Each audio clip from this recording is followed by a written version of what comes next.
Goeiemôre. Wat 'n voorreg is dit om weer vanmôre saam met u so 'n bietjie te kan stil staan by die woord van die Here.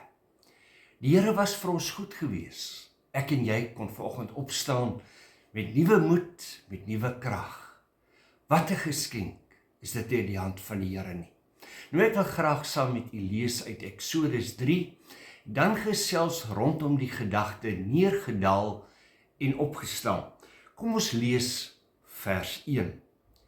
En Moses het die kleinvee opgepas van sy skoonvader Jethro, die priester van Midian.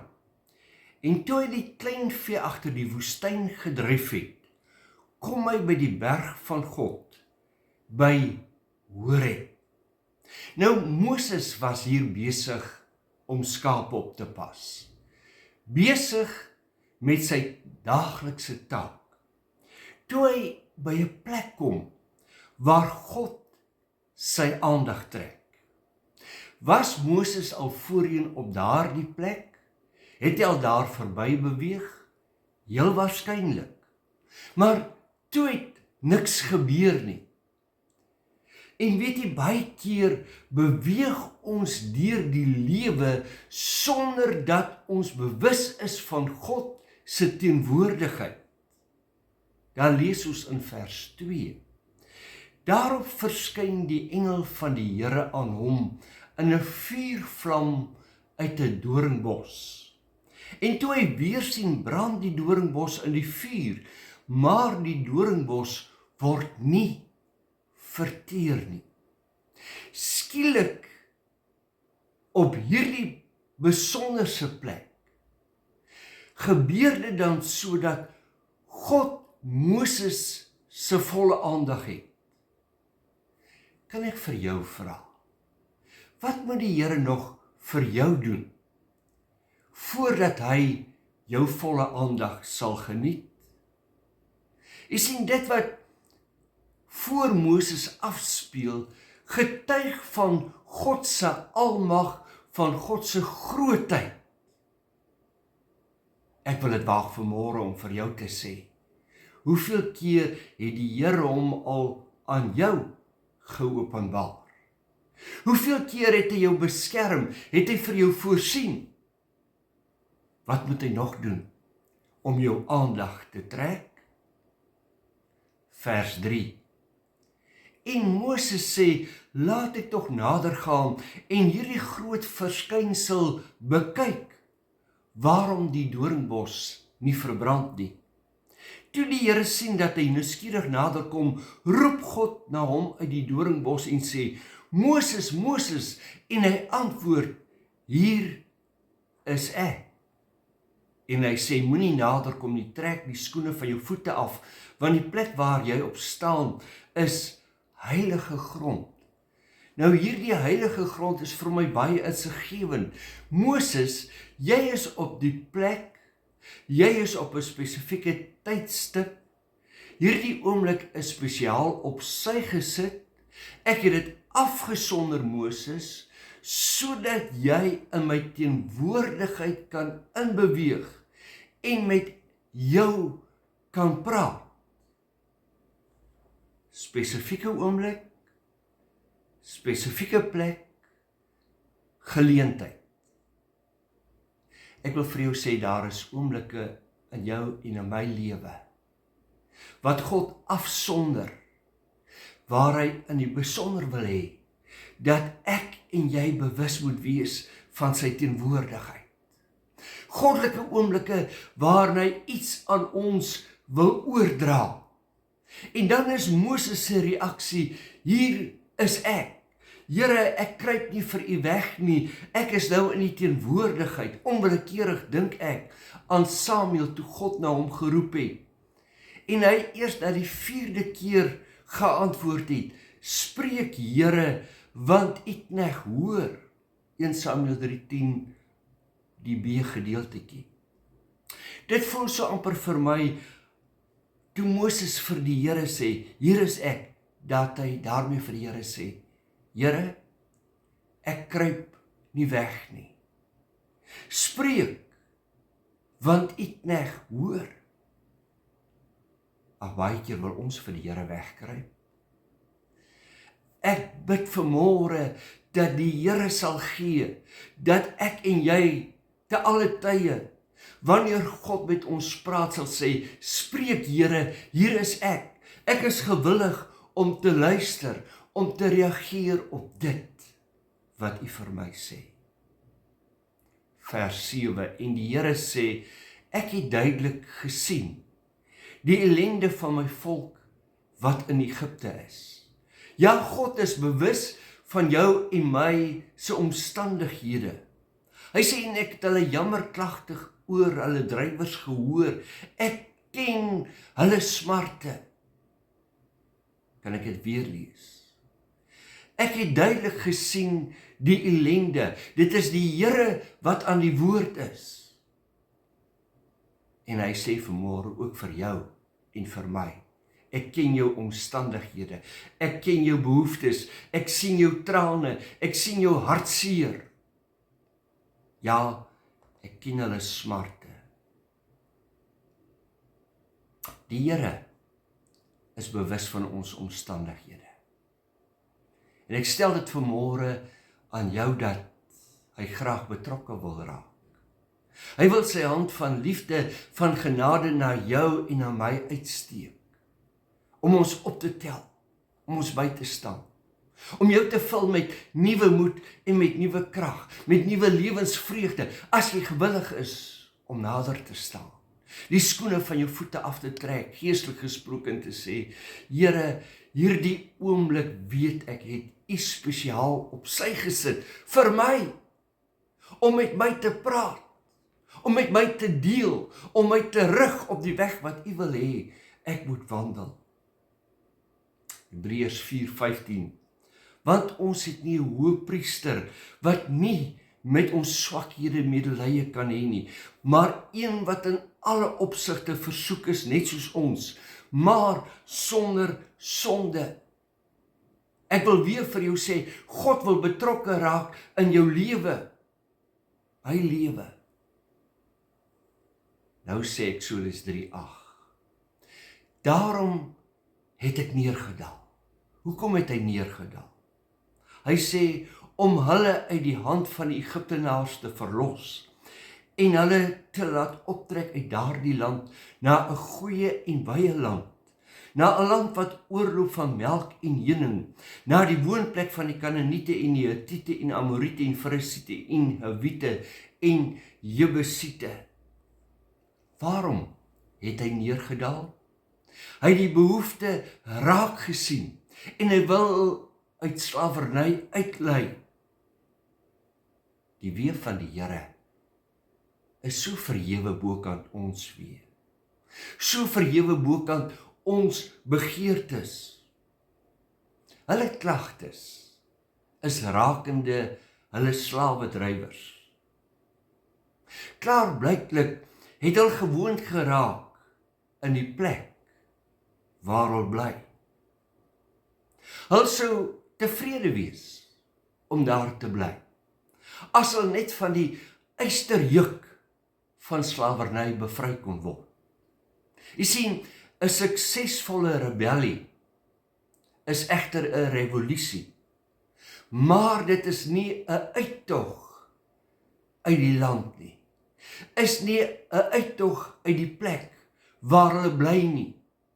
Dit is nie 'n uittog uit slawerny nie. God wil hulle heeltemal uit die plek van slawerny, van hartseer wegneem. Hulle omstandighede radikaal verander. Kolossense 1:13 skryf Paulus, hy wat ons verlos het uit die mag van die duisternis en oorgebring het, weggevat het uit duisternis in die koninkryk van die seun van sy liefde.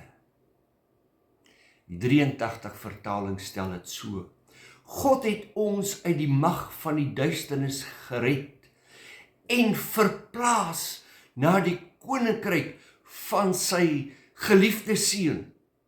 Hy het ons weggeneem uit duisternis en plaas in die koninkryk van sy seun. God het iets beters vir jou en vir my in stoor. Meer as wat ons ooit kan besef, as ons maar net so 'n bietjie nuuskierig nader wil stap. As ons dan net gewillig is om te luister, om te erken dat God God is. Dit is waarvan die kruis, Golgotha, spreek. God het 'n beter plek vir jou en vir my in die vooruitsig. 2 Korinte 5:1 sê, want ons weet dat as ons aardse tentwoning afgebreek word, ons 'n gebou het van God. 'n huis nie met hande gemaak nie, ewig in die hemele. Wat sê Paulus hier vir ons? Hierdie aardse tentwoning, hierdie ou liggaam waarin ons onsself bevind, gaan skeur. Dit is onderworpe aan die gebrokenheid en die stikkendheid van hierdie wêreld. En ja, een of ander tyd in ons menslike bestaan hier op aarde, gaan hierdie tentwoning afgebreek word. En dan gaan ons as kinders van die Here na ons ewige tuiste by die Here. Hierdie tentwoning wat so verganklik is, sal met onverganklikheid en met heerlikheid bekleed word. Die woord van die Here sê vir ons, en dit wys vir ons so die kontras uit tussen die oue en die nuwe. Die oue is 'n tent, die nuwe 'n gebou. Die oue het baie gebreke en tekortkominge, daar is trane, daar is hartseer, daar is siekte. Ja, ek wil amper sê, dit lyk so asof daar 'n fabrieksfout is. Maar nou kom die Here en hy sê, luister, hierdie stikkendheid, hierdie gebrokenheid, wil ek verander in iets wat blywend is van aard, waar vreugde is, waar daar geen trane en hartseer meer sal wees nie.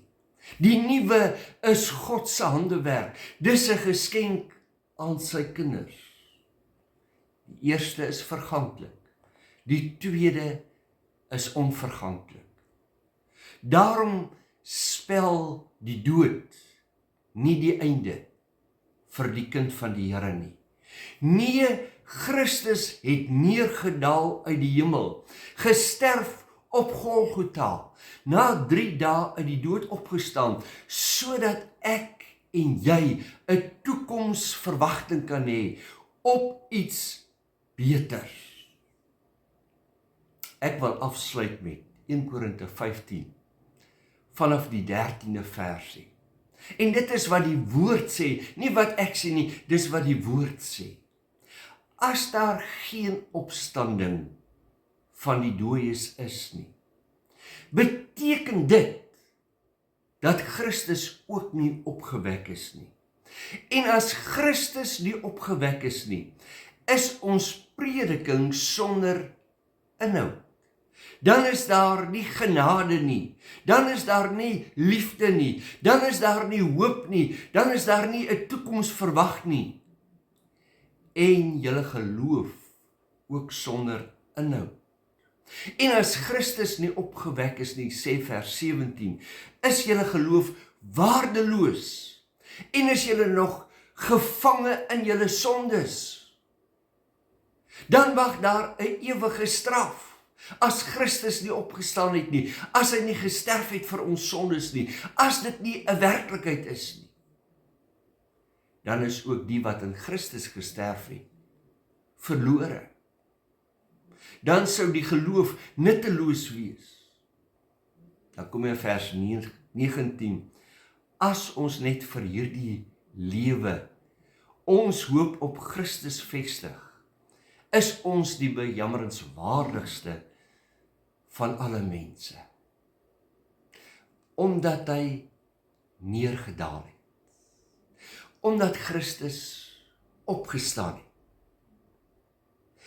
Het u en ek 'n toekomsverwagting. Hou die dood nie vir my en vir jou 'n verskrikking in nie, as ons glo dat Christus gesterf en opgestaan het. As ons glo dat Golgotha spreek van sy liefde en sy genade, wat hy aan u en aan my kom bewys het. Want in hierdie sin, hoor nou baie mooi, soos wat God sy volk sy jammerklagte en hulle ellende raak gesien het, het God ook vir jou en vir my raak gesien. As God nie deur sy seun Jesus Christus kom ingryp het nie, as Jesus nie neergedaal het nie, vriend, was ek en jy verlore. Sonder God, sonder hoop, sonder 'n toekoms. Maar nou het Jesus neergedaal. Hy het opgestaan. Hy het ook weer opgevaar na die hemel, om vir jou en vir my 'n ewige tuiste voor te berei. Vir u goedheid en u genade, Here, eer ons u. Dankie dat u neergedaal het, maar ook opgestaan het. Dankie dat hierdie aarde maar net vir ons 'n tydelike woning bied, maar dat ons as die kinders 'n ewige tuiste vir ewig by u sal hê, waar geen trane, smart en droefheid meer sal heers nie. Lof, eer en dank en die aanbidding van ons harte kom u toe tot in alle ewigheid. Amen.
My shepherd has laid down his life for me.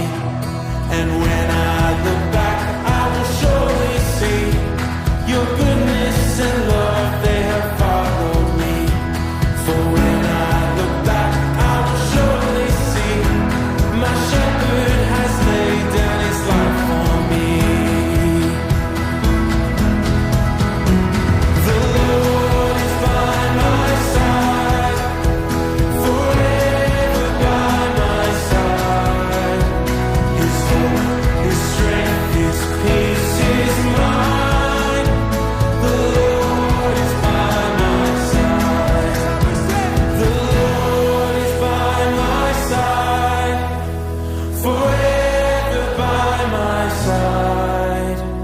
His hope, His strength, His peace is mine. The Lord